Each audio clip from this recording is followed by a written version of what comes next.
Assalamualaikum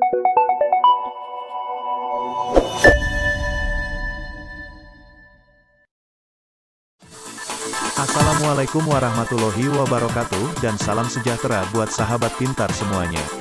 Selamat datang di FatPro Channel. Sebelum belajar, kita berdoa dulu. Kalau sudah, jangan lupa klik tombol like, subscribe, dan komen. Kali ini kita belajar tema 8, subtema 1, pembelajaran 1. Perhatikan gambar di samping ini. 1. Fakta-fakta apa sajakah yang ditunjukkan gambar-gambar tersebut? Lingkungan yang indah berupa areal persawahan yang subur dan 3 anak sedang menanam bibit tanaman. 2. Apakah lingkungan berguna bagi manusia? Mengapa? Ya, karena lingkungan banyak menyediakan untuk kebutuhan hidup manusia. 3. Apakah keuntungan yang diperoleh manusia jika menjaga lingkungan? Jika manusia menjaga lingkungan, semua kebutuhan hidup manusia dapat tercukupi. 4. Apakah akibatnya jika manusia tidak menjaga lingkungan? Lingkungan menjadi rusak dan tidak memberikan manfaat, bahkan dapat menimbulkan kerugian dan bencana bagi manusia. 5. Bagaimanakah kondisi lingkungan di sekitarmu? Lingkungan di sekitarku cukup baik, masih banyak pepohonan di sekitar rumah. Salah satu unsur penting dalam lingkungan adalah air. Air sangat diperlukan bagi kehidupan di bumi. Apa saja manfaat air? Sahabat pintar, sebelum kita mencari tahu tentang manfaat air bagi makhluk hidup, kita belajar dulu tentang teks fiksi dan non-fiksi. Teks fiksi merupakan suatu karangan non-ilmiah yang ceritanya bukan berdasarkan kejadian nyata, melainkan dari imajinasi dan pikiran seseorang. Teks fiksi biasanya berupa dongeng, legenda, dan fabel. Contoh teks fiksi antara lain, fabel Kancil dan Buaya, legenda Danau Toba, dan dongeng Jaka Tarub. Teks non-fiksi adalah teks yang dibuat berdasarkan fakta yang terjadi dalam kehidupan sehari-hari.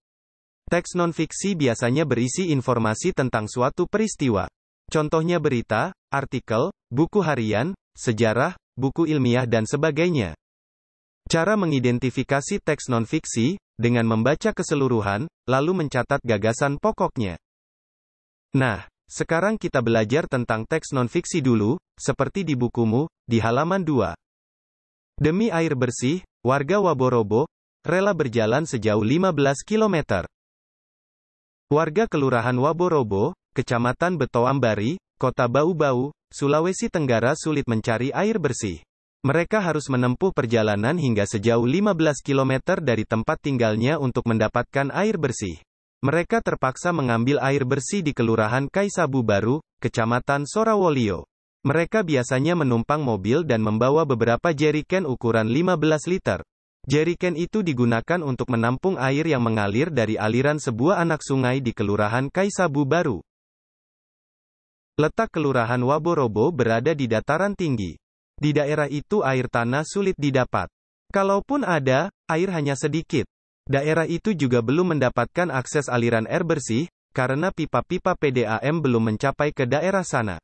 Warga Kelurahan Waborobo sangat membutuhkan air dan sangat mengharapkan bantuan dari pemerintah daerah untuk keperluan tersebut. Peristiwa apa yang terdapat pada bacaan? Carilah, lalu lengkapilah gambar peta pikiran berikut. Peristiwa apa yang terjadi? Warga suatu desa yang kesulitan mendapatkan air bersih.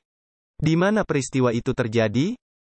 Di Kelurahan Waborobo, Kecamatan Betoambari, Kota Bau-Bau, Sulawesi Tenggara. Apa penyebab peristiwa itu terjadi? Penyebabnya adalah letak Kelurahan Waborobo berada di dataran tinggi. Di daerah itu air tanah sulit didapat.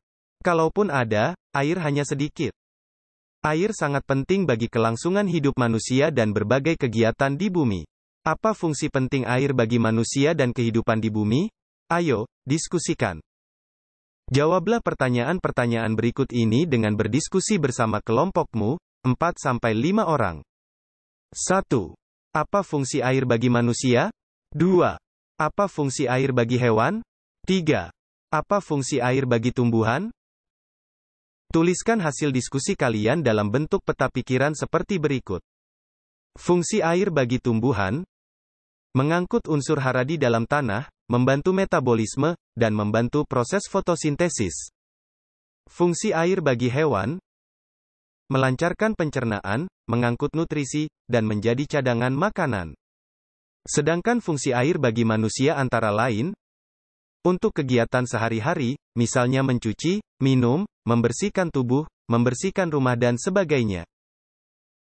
Selanjutnya, isilah tabel di halaman 6 berikut ini.